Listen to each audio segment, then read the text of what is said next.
Good morning. Good morning to all of you guys who are on the East Coast. Good afternoon to all of you guys who joined us from Europe or maybe some from other parts of the world.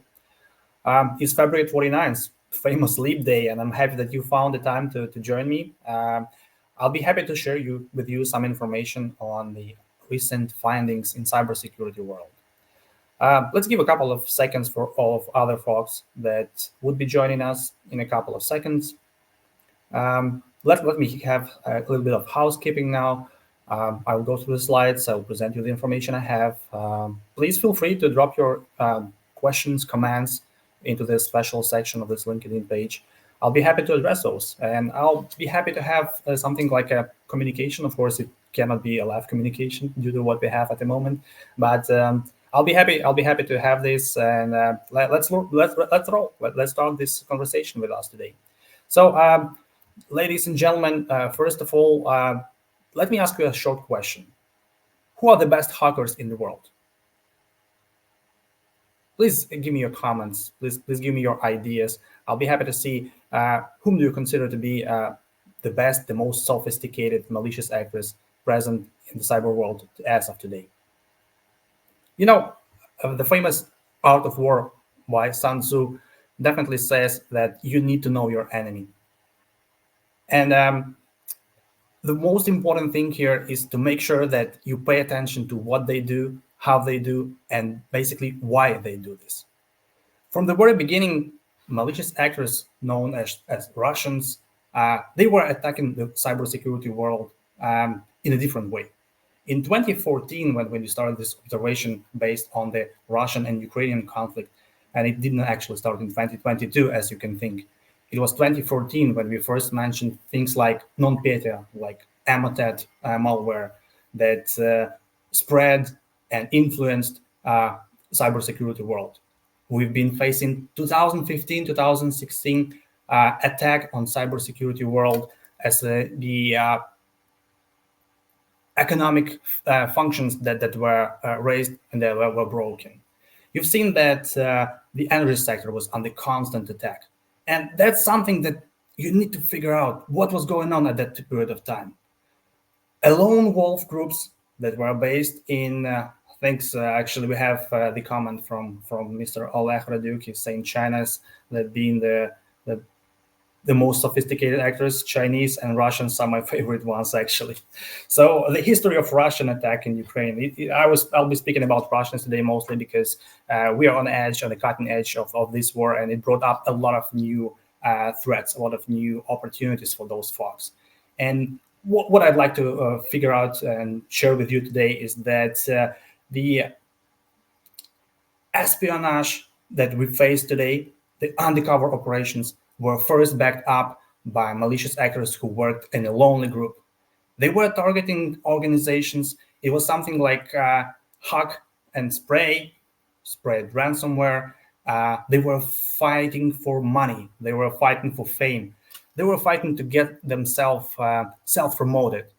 But at the moment, as they moved into 2020, into 2022, these are now a well-organized structure, well-organized groups who even have their CFO, CAOO, and some other departments that help them to figure out all of these questions.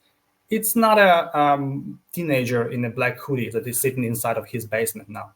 It's a modern world with a modern, sophisticated structure. And this structure is managed under state-owned GRU or FSB or some other organization within this country. So my main focus here today is to make sure that you guys get some insights into modern threats, emerging threats that we face.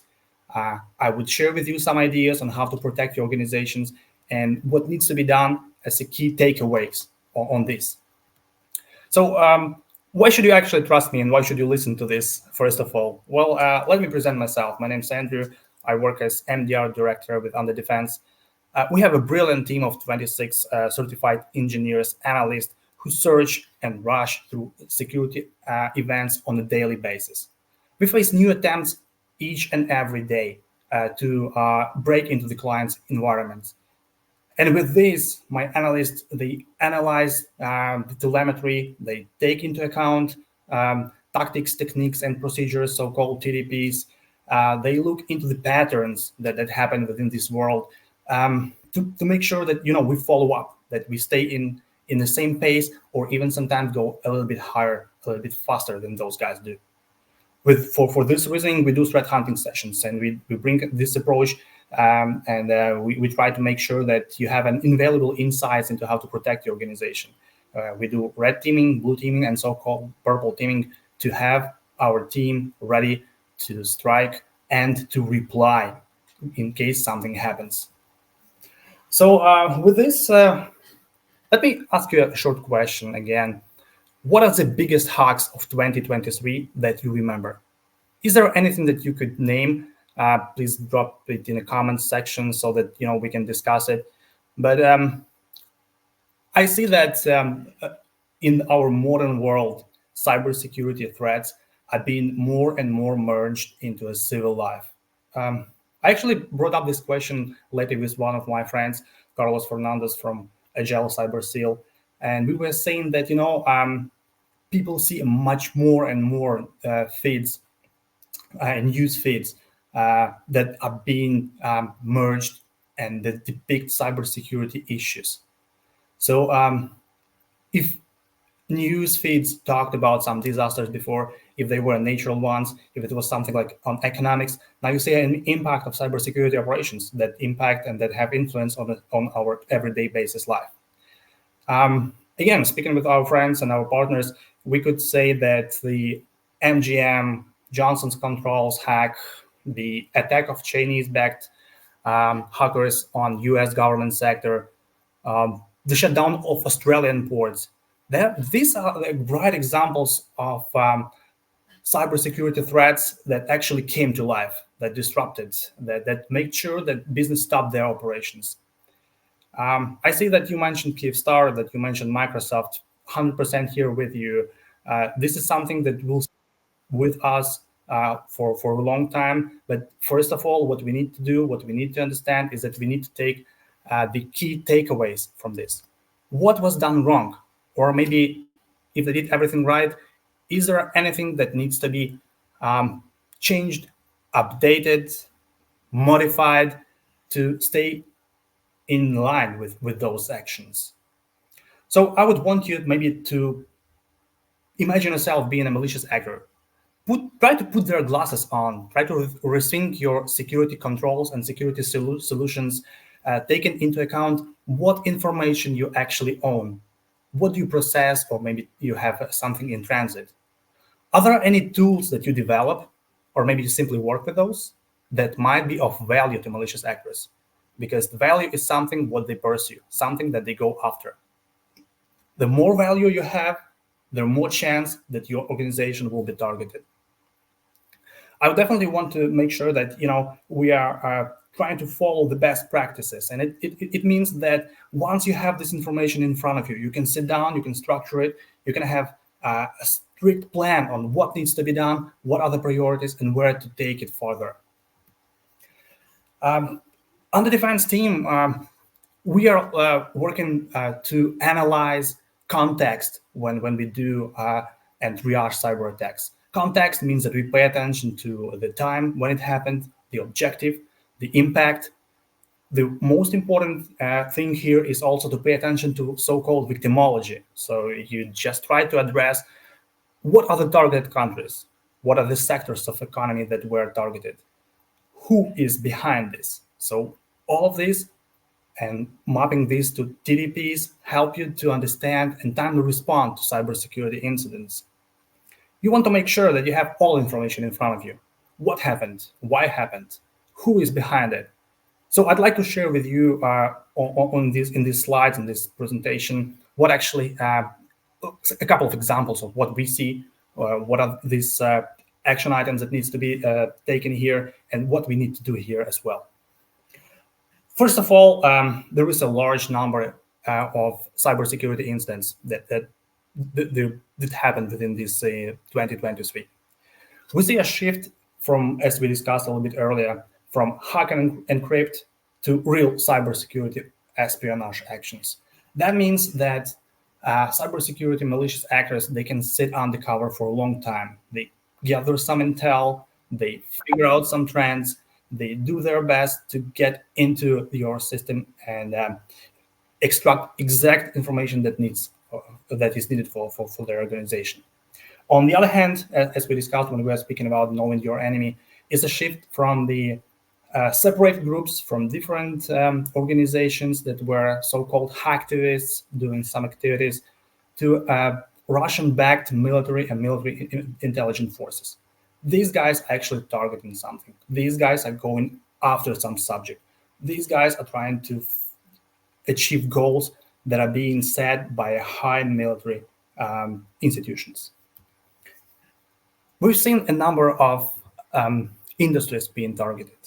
Of course, finance, fintech, banking are the ones that they be targeted the most. First of all, because that's where the money is. That's where you can come get something out of it real fast and real in a lot of cases easy, because there is a lot of legacy software, legacy technologies being deployed within these infrastructures. We see that sectors like, for example, media or law enforcement are being targeted more and more. And I just want to make sure that you are not being misled by information on healthcare and IT sectors. Having low numbers doesn't actually mean that these organizations are not being targeted. This only means that a lot of actors within these sectors stay undercover and do the so-called, so mentioned previously, espionage action to take it out of it.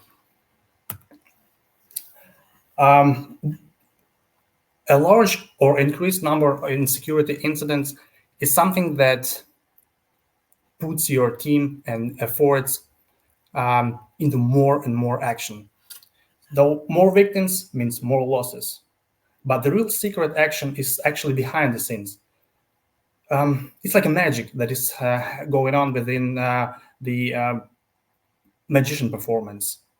When you see a magician, he's trying to keep his audience attention. He's showing some sparks and lights. But on the back screen, somewhere behind his back, that's what actually happens. And that's what is misdirection. That's where these malicious actors trying to spread, and that's where they try to put their basic efforts into. So our takeaway here is that you need to learn and distinguish between what is the most important thing, and you need to learn to see the North Star among the skies of shining events and alerts. Learn yourself, train your team, make sure that in this field of a lot of incidents and security events, you distinguish the right trends and you try to see the emerging trends of cybersecurity. What was really interesting for me is that more and more security cases happen within civil and public law enforcement sector.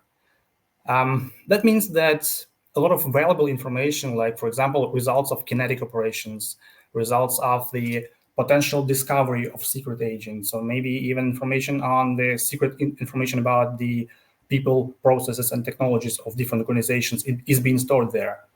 And I see that malicious actors actually used and trained it in Ukraine and now use it, for example, in the United States.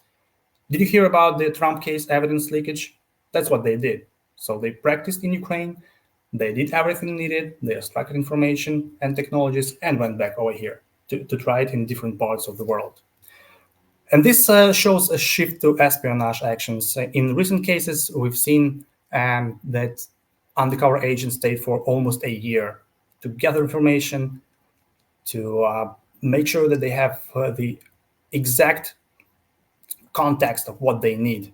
So disinformation, manipulation, internal disputes is something that they want to have.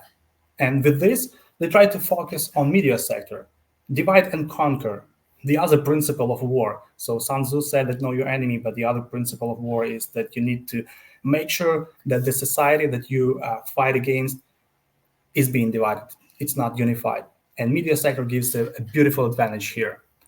In one of the cases, actually, malicious actors used 5 different payloads to target the organization that was media-oriented, and they wiped out all the infrastructure. Why do these actions actually take place? Because you want to make sure that you control information. Information, or in particular case over here, the news, it's something that rules the world nowadays, and you cannot go somewhere out of it. You need to stay and you need to follow this. The other important takeaway here is that you don't want to go and give malicious actors a chance to get yourself compromised, ever. Make sure that you keep your organization as safe as possible, because return attempts are being predominating. Just think about it in the other way. If someone breaks into your house, he definitely knows where your security cameras are. He knows when your iRobot starts cleaning the floor, for example, or when your dog goes to bed. So the only thing they need to do next time is actually to get into this system, to get inside of the organization. So after the communication habits are being started, after they know your employees' hierarchy, after they know your network and infrastructure defenses, it's easy for them to get in. Besides, in the cybersecurity world, they spread information among others and make sure that other malicious actors just follow their steps. So the fast summary here is better not get yourself or your organization in a victim status. Make sure you protect yourself. Make sure you have a good cybersecurity protection and basic sanitary rules. When thinking about one of the methods and tactics that malicious actors use nowadays is something that we call spray, hack, and dump. A couple of weeks ago, I was watching a movie with my kid, a movie about Aladdin, a famous one. And remember that episode in the beginning when he gets into the cave and he sees a lot of valuables around. He sees gold, gems, he sees a lot of jewelry, but nothing attracts him. He's rushing for a lamp. And once he gets this lamp, he has a little time to get out of this cave until it falls apart. That's actually what happened within your organization or the targeted by malicious actors organizations. Once they are inside, they actually do not know how much time they have. So they try to do everything as fast as possible. Most modern systems, they probably allow malicious actors to have up to 30 minutes to stay undercover. And in this first 30 minutes, first thing they would do is to dump your passwords that are stored in the browser memory. So never ever store passwords in the browser memory. Once dumping these passwords, the other thing is to download all possible information, Office documents, unique files, PII data, whatever that might be applicable, might be of value. In one of the cases, we've seen that about 21,000 of 21,000 of files were downloaded by malicious actor. The next step you want to do, spray. Why don't I set up a basement for future operations? That's something that might help me a lot. What I do, I just send using an email and exploit trust relationship. So it's like fishing, If you guys go fishing, if you had a chance to do this, you know that you need to make sure that you have a lot of valuable places where you fish. It's probably the same principle here. So the main takeaway here is to make sure that you guys use Password Manager. Your security team knows what to do in case they notice malicious actors inside of the organization, because the time is limited here. One of the most interesting guys for me is that you do not need to reinvent the wheel. The classical Trojan horse, or so-called wolf in sheep clothing, do you remember this? Well, this time I would say it's not a wolf, it's rather a bear in a wool, because the tactics is really easy. You use a legitimate function of a software, for example, WinRAR or some other applications, to do illegal actions. So using those, you can bypass AV or EDR triggers. You can encrypt, dump, erase, do whatever you want because you're a boss now. With this in place, with this in mind, I would want you to make sure that you audit the software that is being used within your organization, that you have the allowed list, that your SOC team knows and checks on a daily basis what needs to be implemented, what needs to be used by your users. You can also implement something called block list. So you disallow certain applications, or make sure that your AV, your EDR, your vulnerability management system checks that all of these systems are being up to date and patched. This is probably one of the most important things. But this is the key question here is that probably all organizations around the world, they understand that each and every company can be hacked. But you need to prepare. You need to make sure that you did everything possible to protect yourself. I was also having a couple of conversations with our friend Arthur Kane from Ariam. These guys do and help organizations recover after security breaches. We've seen a number of cases when mail systems like Zimbra, Roundcube, some other open source systems, they're being the single source of entering the organization. Unfortunately, or luckily, but these applications, they need a constant management process, constant patching process, constant configuration process. And you just cannot do this on, once done and forget about it. New CVEs appear all the time, and you need a proper fine-tuning of those systems to make sure that they stay up to date. And in case your IT teams do not do this, they face severe consequences. So first IT team in place need to manage, patch, update the software. Second, pay attention that these systems are also probably one of the most important safes or deposits, or call them the databases of information. We've seen, and I'll probably bet with you that if in case of a security breach, we were able to find leaked passwords. We were able to find PII data. We were able to even find like some private pictures of mother or father-in-law within these email systems. And basically, there is no data retention mostly within the companies. So the email history is being stored for a long period of time. So make sure that you guys pay attention to this. Make sure that email systems are not being compromised and they're not being a single point of entering your organization. If we were speaking about media sector is the way of indirect influence on organizations, companies, nations, countries, whatever. Energy sector is a direct method, because once you shut down the energy, once you shut down the operations, you probably feel that companies have no telecommunication, people have no ability to get their basic needs, like food, for example, and you basically shut down everything. And this helps malicious actors to feel better, to feel the advantage of those. We've been helping out a couple of national organizations in Ukraine with security hardening their energy sector companies. And I've seen a lot of examples of where malicious actors from Russia tried to break in. And as we mentioned at the beginning, it's just the continuing process of 2015, 2016, when they tried to put their hands on it.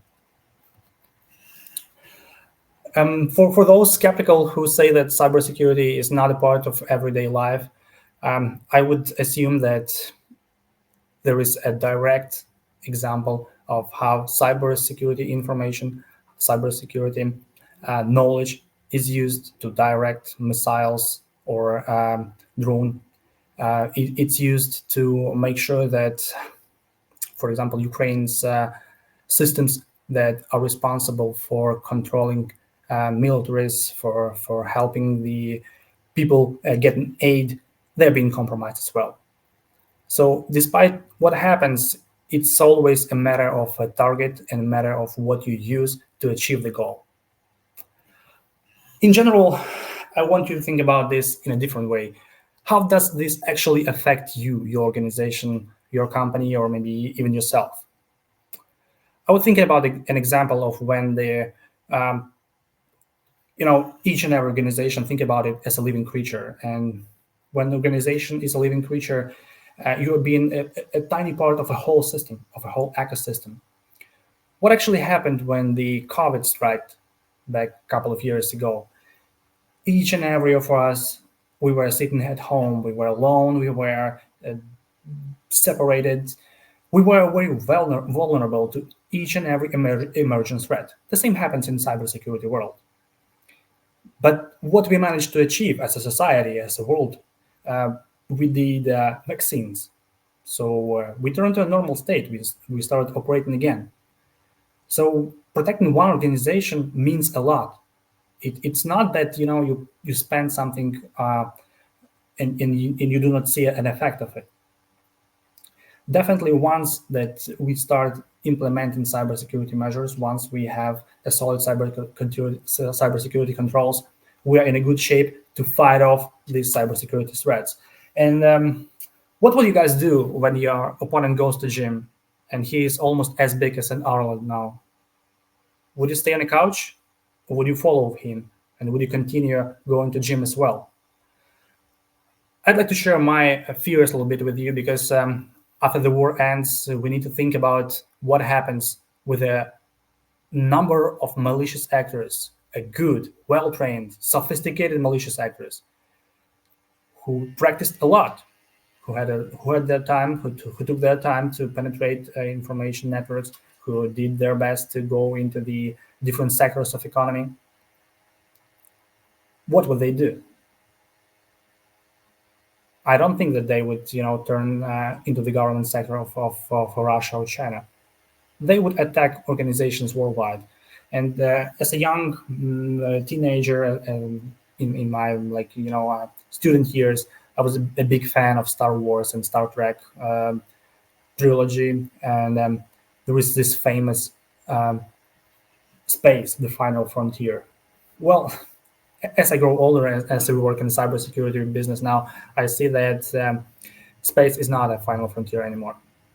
We are fighting each and every day. We are doing our best to protect our organizations, our countries, our families in the end. And this is what we need to do. I want you guys to be a little bit paranoid because if we loosen our attention, if we focus on something that is not important, we might miss what actually is needed. We will miss the basic plot of what needs to be implemented. Our goal here is to make sure that we fight off these malicious actors, that we put a solid walls in front of them, that we make their life as harsh as possible. And with this, I want you to be aware. I want you to pay attention to maybe some of our forecasts for 2024. Again, taking into account that there is a huge shift to espionage actions, we might see in future that a lot of malicious actors would stay undercover. Once they stay undercover, the role of supply chain attacks will be increasingly important.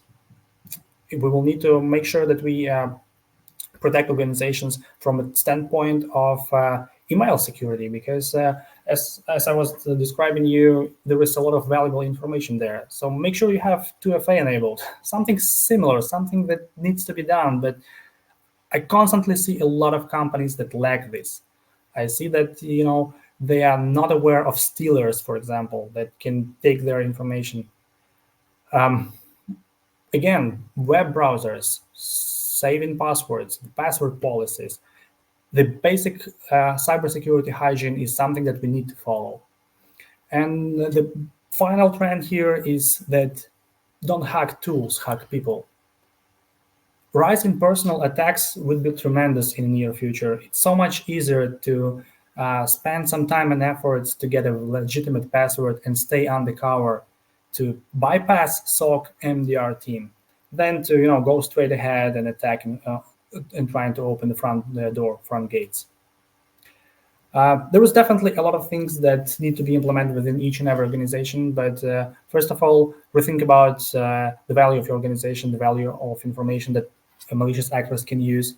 Pay attention to what needs to be done within this limited amount of time that you have, because it's always a race, a challenge to achieve some goals and to spend less. That's what we see within different organizations across the world. So we still have a couple of minutes, and I wanted to share with you a life story that when I ask you about the biggest hack, these are the hacks that were on news, that people all around the globe that were discussing those. But there are some undercover stories that you do not see and that you do not mention. Again, I was asking you to think about what if you were a malicious actor? What if you were a Russian malicious actor and you were sitting behind the computer and you had a task, a target from your organization to track military aid to Ukraine? What would you do? How would you actually get this intel? There is a hint on the screen at the moment. You see a video camera, CCTV, so-called, and there was a really interesting case when malicious actors, in order to receive the information about how this military and humanitarian aid is being transported from the Western allies to Ukraine, they hacked into the network of cameras of different small organizations around the route of the following aid. So cameras on the train stations, on the cafes, on different small shops along the roads, they received a direct access to those cameras. Staying undercover, they just watched. They did nothing, they just watched. And this helped count the information about, for example, number of tanks being transported, the routes, the times, where they actually stay at. And in the end, it helped them to coordinate drone and missile attacks once this aid entered Ukraine. Seems like, why should I care about my cameras, right? As a small shop, as a bakery, do I need to take efforts, money, and protect those cameras? Well, the simple question is yes or maybe no. On one hand, you want to make sure that your intel, your information is not used illegally. On the other hand, that's some effort that you need to spend. And it all depends on the person then. It all depends on the organization that if you would like to feel luckier or maybe if you would like to feel secure. That's a personal choice of everyone, and definitely it's something that you need to pay attention to. I'll be happy to answer some of your questions. If there are some specific technical questions that you would like to address me, please follow my email and send it directly to me. Otherwise, drop a line over here in the comments section so that I can reply them at a moment.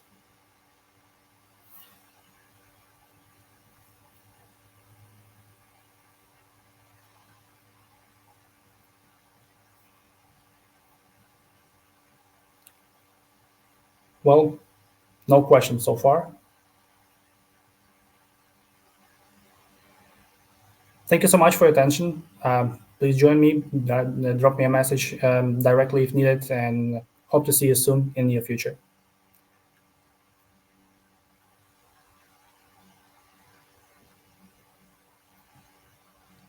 Oh, okay. Thanks, David, for your question.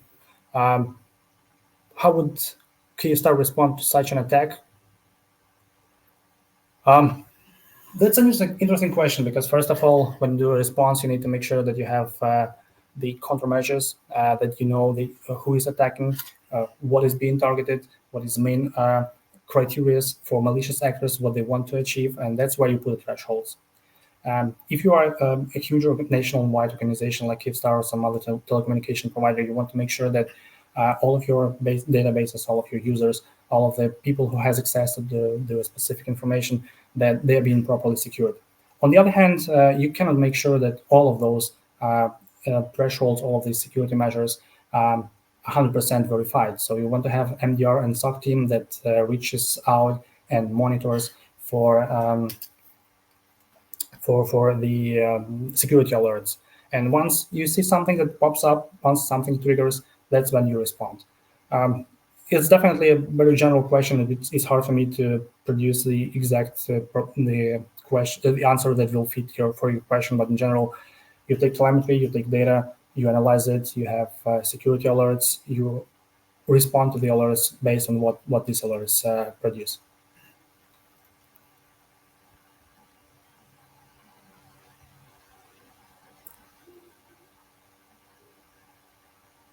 Thank you so much. I was happy to have you here today. Hope you have a wonderful evening, wonderful afternoon, and let's connect. Bye bye.